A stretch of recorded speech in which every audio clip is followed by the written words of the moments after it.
안녕하세요. 배신의 장미입니다.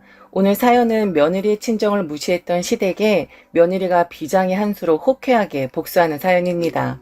서론받았던 며느리의 시원한 복수극, 그 이야기 속으로 취해보실게요. 저는 40대 아들을 하나 키우고 있는 엄마입니다. 대학 졸업 후에 작은 회사들을 전전하다가 지금의 남편을 아는 지인의 소개로 만나게 되었습니다. 남편도 특별히 잘났다거나 좋은 학교를 나왔다거나 하는 사람은 아니었어요. 기본적으로 저와 비슷한 사람이었죠. 다만 다른 게 있다면 각 집안의 경제력 차이였습니다. 제 부모님은 경기도 외곽에서 축산업을 하고 계십니다. 제가 어렸을 땐 저희 집에 소가 정말 많았었는데 한 10여 년 전부터 친정 동네가 청정지역으로 지정이 되면서 정책에 따라 계획적으로 소들의 숫자를 줄일 수밖에 없었습니다. 그래서 이제는 얼마 남지 않은 소들과 땅 있는 것 중에 농사 지을 만한 기름진 땅에 소소하게 하우스 몇 동 하면서 살고 있습니다. 남편은 홀어머니만 계시고 직업적으로 땅을 보러 다니시는 분이셨어요. 땅 투자에는 도 같으신 분이라고 매일 남편이 그러더군요. 시어머니가 사는 땅은 예외 없이 모두 다 금싸라기 땅이 된다고요. 그쪽 방면에서는 완전 무당급이라고 했습니다. 어머님을 처음 보자마자 떠올랐던 단어가 바로 복부인이었습니다. 드라마에서나 볼 법한 부동산 투기를 하는 전형적인 복부인들의 모습이셨죠. 굵은 금 목걸이에 두툼한 금 팔찌, 그리고 이름 모를 보석이 큼지막하게 박혀있는 반지가 시어머니의 상징이었습니다. 남편은 마마보이는 아니었지만 어머니를 아주 많이 무서워했습니다. 어머니의 말이라면 의문 없이 따랐고 단 한 번도 싫다고 말해본 적 없는 사람이었습니다. 아마도 어머니의 경제력에 전적으로 의지하고 있어서 그랬나 봐요. 결혼을 한다고 했을 때 어머니는 서울 도심에 아파트를 한 채 마련해 주셨습니다. 물론 명의는 어머님 거였죠. 저는 불만 같은 건 없었습니다. 제 돈이 일절 들어가지 않은 상태였기 때문에 당분간만 빌려서 사는 거라 생각을 했고 어머님께는 진심으로 감사한 마음이었습니다. 니들이 1년 동안 잘 사는 모습을 보이면 내가 이 아파트 며느리 네 명의로 해주마. 대신 우리 아들 마음 아프게 하지 말고 무엇보다 너네 집안 사람들이 혹여나 내 아들에게 엉겨서 이거 해달라 저거 해달라 하는 일 없도록 너가 완벽하게 차단을 해야 한다.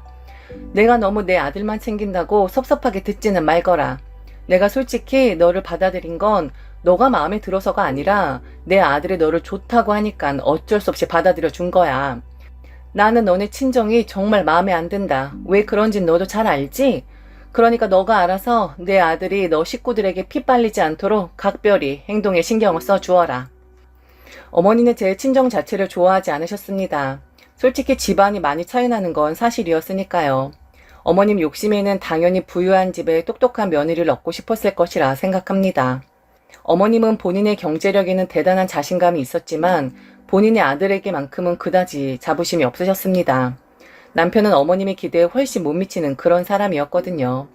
30대 초반의 나이 때부터 고혈압과 당뇨병을 앓고 있었고 매일 인슐린을 맞아야 하는 그런 상황이었습니다. 그러니 적당한 여자를 만나서 결혼하고 운이 좋아서 아이까지 낳게 된다면 그것만으로 크나큰 행운이라고 생각을 하셨던 분이셨죠. 그렇게 남편과 저는 어머님의 눈치 아닌 눈칫밥을 먹으면서 결혼 생활을 하게 되었습니다. 집 해주신 거야 너무 감사한 일이죠. 하지만 집 외에는 제가 어머님께 바랐던 것도 없고 어떠한 도움을 요구하지도 않았는데 어머님의 저와 남편에 대한 간섭은 나날이 심해져만 갔습니다. 어머님이 결혼 때 마련해 주신 집에 제가 공짜로 살고 있는 것도 아닙니다. 한 달에 50만 원씩 월세 개념으로 드리고 있거든요. 그런 상황에서 어머님이 저희 생활에 과도하게 관심 갖고 집착하는 것을 이해할 수가 없었습니다. 아마도 남편이 오랫동안 시어머니에게 의지하면서 살았던 터인지라 결혼을 했음에도 시어머니는 아직도 남편이 본인 손을 거쳐야 하는 어린 자식이라고 생각을 하신 듯 합니다. 결혼 전에는 남편이 일이 힘들면 관두기가 일쑤였고 시어머니에게 몇 번 징징대면 돈도 생기고 필요한 것도 생기니 습관처럼 어미새가 아기새에게 먹이를 떠먹이는 그런 모자 관계였죠. 그래도 제가 이 남자를 선택했던 이유는 그나마 사람이 순하고 착했으며 비록 시어머니 앞에서는 주눅이 들어 아무 말도 못하는 바보 같은 사람이었지만 저에게는 한없이 다정한 사람이었기 때문입니다. 그리고 자기 건강에 좋지 않은 것에 대해서는 늘 저에게 미안해했고 시어머니의 기센 성격을 받아주느라 고생이 많다고 저를 항상 저의 편이 되어주었죠. 그렇게 남편과 둘이 있을 때에는 그래도 알콩달콩 즐거운 신혼생활을 했었죠. 그러다가 제게 아이가 찾아왔습니다. 남편은 대성통곡을 하면서 좋아하더군요. 그리고 자기도 이제 아빠가 되는 거니까 책임감 있는 남편이자 가장이 되겠다고 이것저것 계획을 세우며 의지를 불태웠습니다. 그 중에 가장 사랑스러웠던 계획은 아이의 이름이었습니다. 요즘 아빠의 성과 엄마의 성을 나란히 붙여서 이름을 많이들 짓는다고 우리 아이도 그렇게 이름을 짓자고 하더군요. 제 입장에서는 거절할 이유가 하나도 없었지만 단지 시어머니가 좀 문제였죠. 시어머니는 당연히 아이의 이름을 유명한 장명소에 가서 지어오실 것이 뻔했고 손주에게도 엄청나게 집착할 것이 눈에 보였거든요. 이름에 관하여는 남편에게 우리들만의 바램이라고 생각을 하라고 했고 어머님께는 눈치 없이 절대 이야기하지 말라고 신신당부를 했습니다. 그런데 남편은 아이가 생겨서 정신이 어떻게 된 건지 그새 약속을 까먹고 이름에 관하여 시어머니에게 쪼르르 이야기를 하더군요. 전화기를 넘어 날카롭고 흥분한 어머님의 목소리가 들려왔습니다. 너 지금 제정신이야? 이런 미친놈아. 애 이름이 장난이야? 그리고 네 처성은 상놈성이야, 상놈성. 어디 우리 손주 이름에 상놈성을 갖다 붙이니? 넌 도대체 언제 정신 차릴래? 이 못난 놈아. 이거 혹시 새아기가 꾸민 짓이니? 그러기 이야기를 하지 말라고 그렇게 신신당부했더니만 당혹스러웠고 기가 막혔습니다. 더군다나 저희 집을 상놈으로 몰아가시다니요. 도저히 참아 넘길 수가 없었지만 뱃속의 아이를 생각해서 울분을 삭혔습니다. 그래도 아이를 가지니 시어머니의 잔소리와 간섭은 조금 줄기는 하더군요. 혹시 제가 스트레스를 받으면 제 뱃속에 있는 손주가 잘못될 수도 있다고 생각을 하셨던 것 같아요. 절대 임신해서 힘든 저를 생각해서 잔소리를 줄이실 분은 절대 아니었거든요. 손주가 좋기는 좋은 모양입니다. 어느 날 친정 엄마가 몸이 불편하셔서 병원을 모시고 갔더니 일주일 정도만 통원 치료를 하라고 했습니다. 시골집에 있어봤자 매일 소똥이나 치우고 소젖 짜느라 몸을 더 고되게 할까 봐서 통원 치료하는 동안에만 저희 집에 계시기로 하였습니다. 내가 여기 있으면 네 아버지는 어떡하라고. 밥이라도 해줘야지. 그리고 갑자기 사돈 어린이라도 오시면 어쩌니? 괜히 민망한 상황 만들기 싫어. 엄마는 시어머니가 친정집에 호의적이지 않다는 걸 알고 계셨어요. 말을 하지 않아도 시어머니 표정에서는 항상 제 부모님을 무시하는 것이 느껴졌을 테고 딸 가진 부모가 죄라고 그런 모멸감이 느껴져도 기분 나쁜 내색을 절대 하지 않으셨죠. 엄마가 계속 손사래를 치니 물러 터지기는 했지만 순둥한 남편은 강경하게 엄마를 끌어안치더라고요. 이 사람 임신을 해서 그런지 감정 변화가 심해요. 이럴 때 장모님이 옆에 계셔주시면 이 사람한테 힘이 많이 될 것 같아요. 치료하시는 동안에만 제발 같이 있어주세요.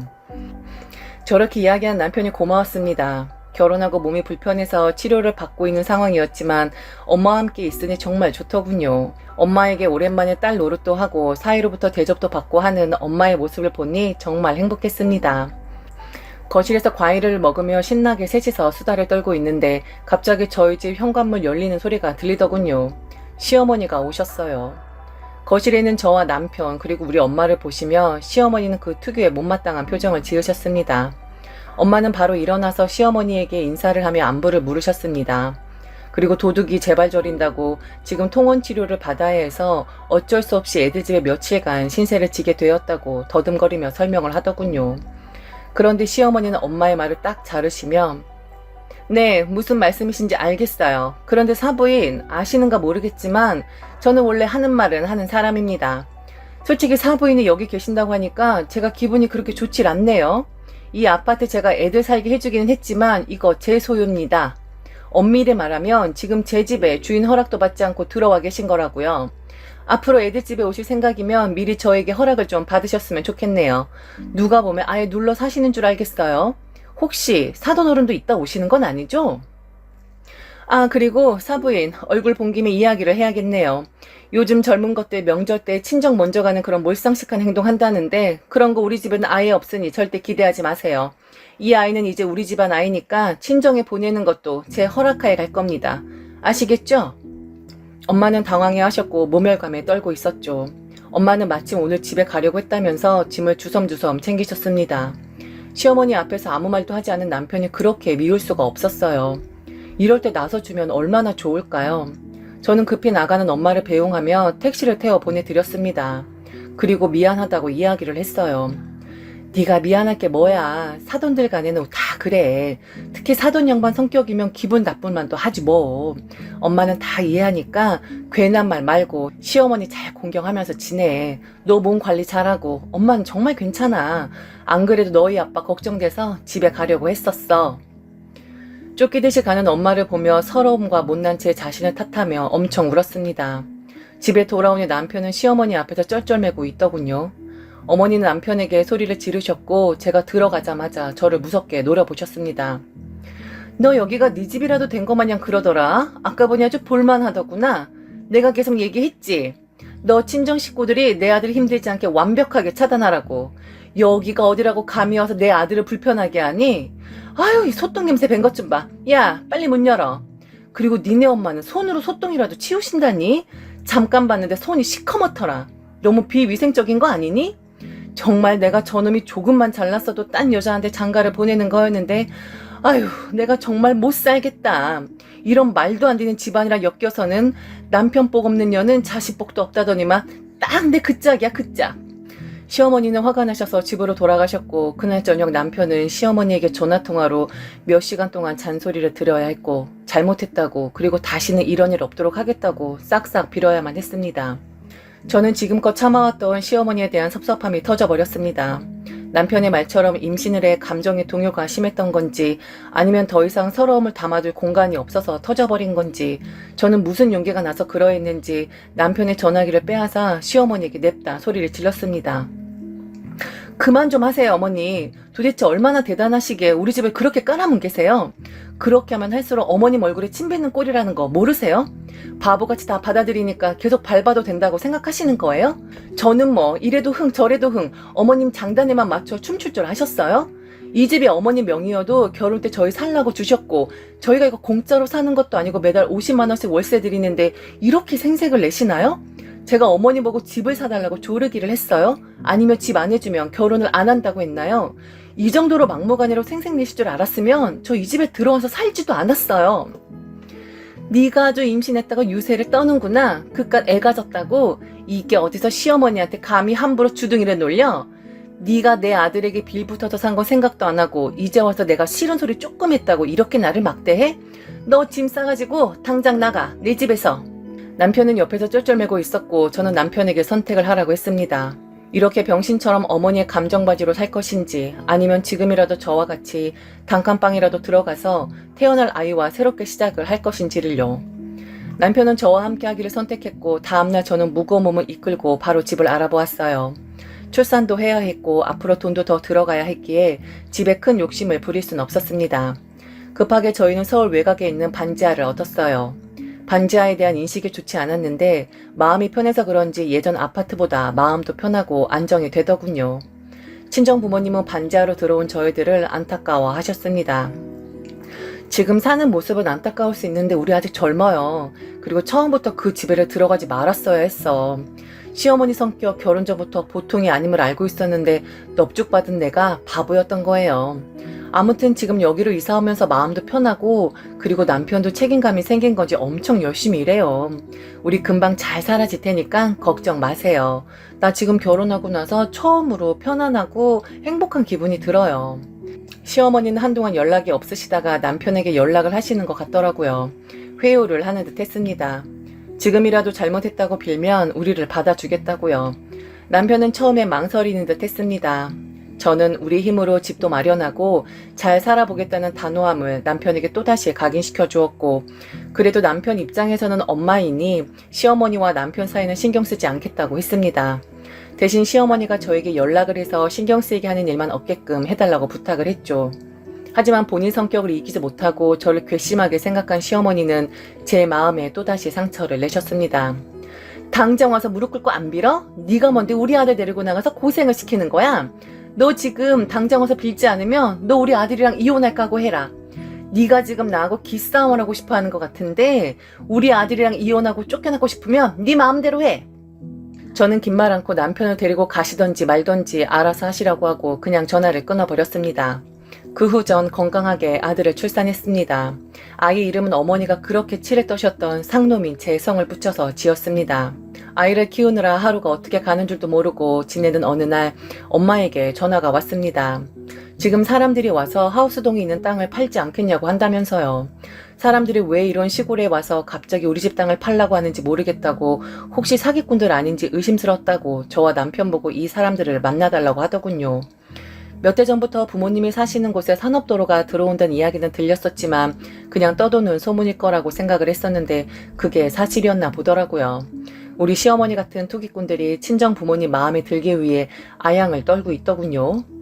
어차피 힘 떨어지셔서 농사도 많이 못 지으시고 오래된 하우스동과 주변에 노지만 휑하게 남아있는 상태였고 소도 다 팔아 치워버린 상태라 부모님은 미련 없이 땅은 물론이고 집도 모두 팔아넘겨 버리셨습니다. 시세가 크게 올라 졸부까진 아니어도 큰돈을 만지게 되신 거였죠. 앞으로 경제활동을 하시지 않아도 노후 걱정이 필요 없을 정도의 큰돈이었습니다. 엄마는 저에게 그중 절반을 뚝 떼어서 그냥 주셨어요. 어린 시절 비싼 옷 한번 못 입혀 키워서 미안했고 시집을 보내면서도 부모가 못나서 시어머니에게 모진 고생을 당하게 한 것 같다고요. 이제라도 좋은 집까지는 아니어도 네 맘에 드는 곳에 살았으면 한다고 하시더라고요. 저는 총 5인 가족이 살 수 있는 집을 알아보았습니다.